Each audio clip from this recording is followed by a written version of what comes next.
ಎಲ್ಲರಿಗೂ ನಮಸ್ಕಾರ. ಆತ್ಮೀಯ ಶಿಕ್ಷಕ ಮಿತ್ರರೇ, ನಾನು ಈ ಹಿಂದಿನ ಒಂದು ವಿಡಿಯೋದಲ್ಲಿ ಶಿಕ್ಷಕರು ತಮ್ಮ KJD ಸಂಖ್ಯೆನ ನಮೂದಿಸಿ STSಗೆ ಹೇಗೆ ಲಾಗಿನ್ ಆಗಬೇಕು ಮತ್ತು ಲಾಗಿನ್ ಆದ ನಂತರ LBA ಆಧಾರಿತ ಘಟಕ ಪರೀಕ್ಷೆಗಳ ಅಂಕಗಳನ್ನು ಹೇಗೆ ನಮೂದಿಸಬೇಕು ಎಂಬ ವಿಷಯದ ಕುರಿತು ಮಾಹಿತಿಯನ್ನ ಹಂಚಿಕೊಂಡಿದ್ದೆ.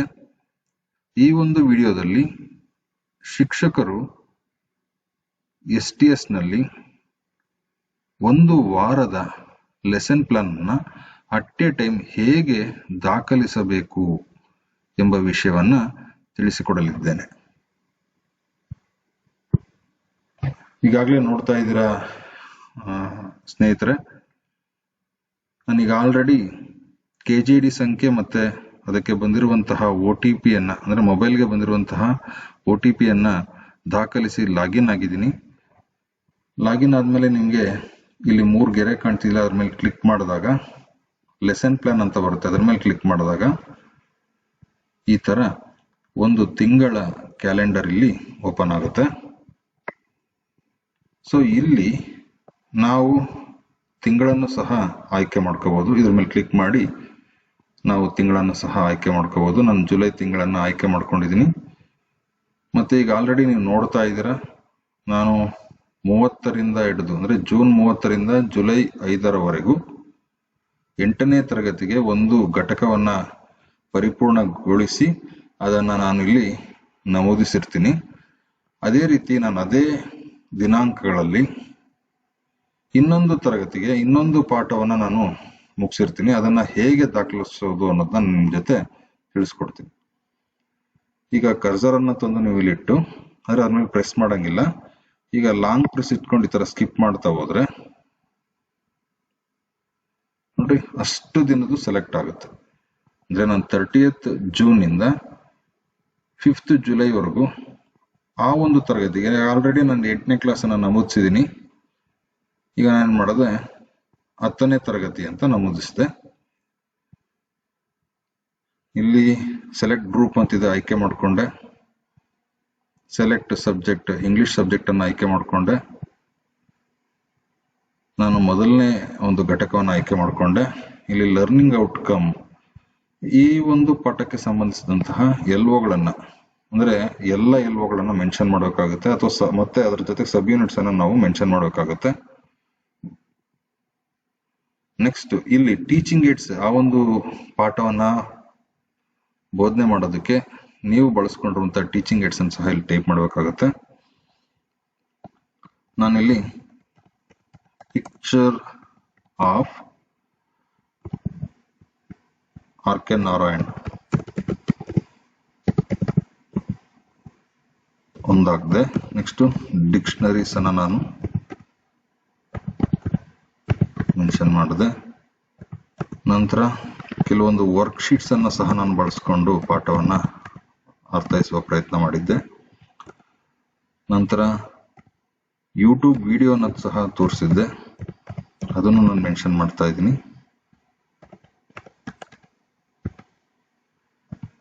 ನಂತರ PPT ಅಂಡ್ ಲ್ಯಾಪ್ಟಾಪ್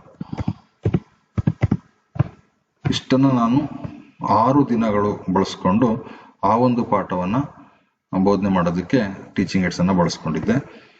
ಇನ್ನ ಲರ್ನಿಂಗ್ ಔಟ್ಕಮ್ ಅನ್ನ ಯಾವ್ದಾದ್ರು ಒಂದನ್ನು ನಾವು ಮೆನ್ಷನ್ ಮಾಡ್ಲೇಬೇಕು, ಇಲ್ಲದೆ ಹೋದ್ರೆ ಇದು ಅಪ್ಲೋಡ್ ತೆಗೆದುಕೊಳ್ಳೋದಿಲ್ಲ. ಆಕ್ಚುಲಿ ಎಲ್ಲ ಲರ್ನಿಂಗ್ ಔಟ್ಕಮ್ಸ್ ಅನ್ನ ನಾವು ಇಲ್ಲಿ ಮೆನ್ಷನ್ ಮಾಡಬೇಕು.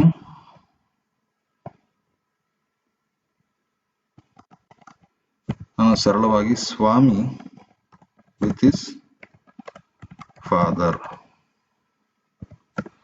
or the newspaper report ಅಂತ ನಾನು ಇಲ್ಲಿ ಮೆನ್ಷನ್ ಮಾಡಿದೆ. ಇನ್ನ ಮುಂದಿನ ಸಬ್ ಯೂನಿಟ್ಸ್ ಅನ್ನು ಸಹ ನಾವು ಮೆನ್ಷನ್ ಮಾಡಬೇಕು. ನಾನು ಅದನ್ನೆಲ್ಲ ಟೈಪ್ ಮಾಡ್ತಾ ಹೋದ್ರೆ ಸಮಯ ಬಹಳಷ್ಟು ತೆಗೆದುಕೊಳ್ಳುತ್ತೆ ಅಂತ ಕೇವಲ ಒಂದನ್ನು ಮಾತ್ರ ಮೆನ್ಷನ್ ಮಾಡಿದ್ದೀನಿ. ಈಗ ಪ್ರಮುಖವಾದದ್ದು, ಈ ಒಂದು ಪಾಠವನ್ನ ಬೋಧನೆ ಮಾಡುವಂತಹ ಹಂತಗಳನ್ನ ನಾವಿಲ್ಲಿ ಮೆನ್ಷನ್ ಮಾಡಬೇಕಾಗುತ್ತೆ. ಸೊ 3 ಹಂತಗಳನ್ನ ಇಲ್ಲಿ ಮೆನ್ಷನ್ ಮಾಡಿದ್ದಾರೆ. Introduction stage, development stage, conclusion stage. So ಈ ಪಾಠವನ್ನ ಹೇಗೆ ಇಂಟ್ರೊಡ್ಯೂಸ್ ಮಾಡಿದ್ರಿ? ಸ್ಟೋರಿ ಟೆಲ್ಲಿಂಗ್ ಮೂಲಕ ನಾನು ಇಂಟ್ರೊಡ್ಯೂಸ್ ಮಾಡಿದ್ದೆ. ನಂತರ ಡೆವಲಪ್ಮೆಂಟ್ ಸ್ಟೇಜ್ ಅಲ್ಲಿ ನಾನು ಮಕ್ಕಳಿಗೆ ಗ್ರೂಪ್ ಆಕ್ಟಿವಿಟೀಸ್ ಅನ್ನ ಕೊಟ್ಟಿದ್ದೆ, ರೋಲ್ ಪ್ಲೇ ಕೊಟ್ಟಿದ್ದೆ, ಅದನ್ನ ಇಲ್ಲಿ ಮೆನ್ಷನ್ ಮಾಡಿದ್ದೀನಿ. ಇನ್ನು ಹೇಗೆ ಕನ್ಕ್ಲೂಡ್ ಮಾಡಿದ್ರಿ ಅಂದ್ರೆ ಸಮರೈಸಿಂಗ್ ಅಂಡ್ ರಿಕ್ಯಾಪ್ಚುಲೇಷನ್ ಅಂತ ನಾನು ಮೆನ್ಷನ್ ಮಾಡಿದ್ದೀನಿ. ಇಲ್ಲಿ ಪ್ರಮುಖವಾದದ್ದು ಚಾಪ್ಟರ್ ವೈಸ್ ಅಸೆಸ್ಮೆಂಟ್ ಅಂತಿದೆ ನೋಡಿ.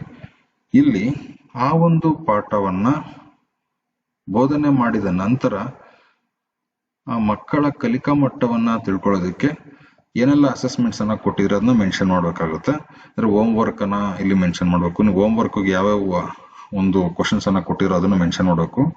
ಅದೆಲ್ಲ ಡಿಟೈಲ್ ಆಗಿ ಬೇಕಾಗಿಲ್ಲ. ನಾನು ಅದಕ್ಕೆ ಏನ್ ಮಾಡಿದೆ, LBA questions were given for homework ಅಂತ ಮೆನ್ಷನ್ ಮಾಡಿದೆ. ಈಗ ನಮ್ಗೆ ಈಗ ಆಲ್ರೆಡಿ DSCRT ಅವರು ಬಿಟ್ಟಿರುವಂತಹ LBA ಒಂದು ಕ್ವಶನ್ ಬ್ಯಾಂಕ್ಸ್ ತುಂಬಾ ಕ್ವಶನ್ಸ್ ಇದಾವೆ, ಅದನ್ನೇ ನಾನು ಹೋಮ್ವರ್ಕ್ಗೆ ಕೊಟ್ಟಿದ್ದೆ ಅಂತ ಮೆನ್ಷನ್ ಮಾಡಿದ್ದೀನಿ. ನಂತರ ಸೇವ್ ಅಂತ ಕೊಡೋದು ನೋಡಿ. ಇಲ್ಲಿ ನೋಡ್ತಾ ಇದ್ದೀರಾ ಸೇವ್ ಸಕ್ಸಸ್ಫುಲಿ ಅಂತ ಇಲ್ಲಿ ಆಲ್ರೆಡಿ ಇಲ್ಲಿ ಬಂತು. ಮತ್ತೆ ಪೆಂಡಿಂಗ್ ಫಾರ್ ಅಪ್ರೂವಲ್ ಅಂತ ತೋರಿಸ್ತಾ ಇದೆ. ನೀವು ಅದ್ರ ಮೇಲೆ ಕ್ಲಿಕ್ ಮಾಡಿದ್ರೆ ನೋಡಿ ತೋರಿಸುತ್ತೆ 10ನೇ ತರಗತಿ 30th ಜೂನ್ ಇಂದ 5th ಜುಲೈವರೆಗೂ ಸಬ್ಜೆಕ್ಟ್ ಮೆನ್ಷನ್ ಮಾಡಿದೀನಿ, ಚಾಪ್ಟರ್ ಮೆನ್ಷನ್ ಮಾಡಿದೀನಿ, ಡೇಟ್, ಸ್ಟಾರ್ಟಿಂಗ್ ಡೇಟ್ ಮತ್ತೆ ಎಂಡಿಂಗ್ ಡೇಟ್ ತೋರಿಸ್ತಾ ಇದೆ. ಇದ್ರೊಳಗೆ ಏನಾದ್ರೂ ನೀವು ಮಾಡಿಫಿಕೇಶನ್ಸ್ ಮಾಡ್ಕೊಳ್ಳೋದಾದ್ರೆ ಈಗ ಬೇಕಾದ್ರೆ ನೀವು ಅಪ್ಡೇಟ್ ಮಾಡ್ಕೋಬಹುದು. ಕ್ಲಿಕ್ ಮಾಡಿ ಅಪ್ಡೇಟ್ ಅಂತ ಕೊಟ್ರೆ ಅಪ್ಡೇಟ್ ಆಗುತ್ತೆ, ಇಲ್ಲದೆ ಹೋದ್ರೆ ಕ್ಲೋಸ್ ಅಂತ ಕೊಟ್ರೆ ಹಾಗೆ ಇರುತ್ತೆ. ಇದನ್ನ ಮುಖ್ಯ ಶಿಕ್ಷಕರು ತಮ್ಮ ಲಾಗಿನ್ ಅಲ್ಲಿ ಅಪ್ರೂವಲ್ ಕೊಡಬೇಕಾಗುತ್ತೆ. ಸೊ ಈ ರೀತಿಯಾಗಿ ನಾವು ಅಟ್ ಎ ಟೈಮ್ 4-5 ದಿವಸದ ಲೆಸನ್ ಪ್ಲಾನ್ ಅನ್ನ ದಾಖಲಿಸಬಹುದು ಅಂತ ಹೇಳ್ತಾ ಈ ಒಂದು ವಿಡಿಯೋವನ್ನ ವಾಚ್ ಮಾಡಿದ್ದಕ್ಕೆ ತಮ್ಗೆಲ್ಲರಿಗೂ ಧನ್ಯವಾದನ ಹೇಳ್ತಾ ನಾನು ವಿದಾಯವನ್ನ ಹೇಳ್ತಾ ಇದ್ದೀನಿ. Thank you one and all.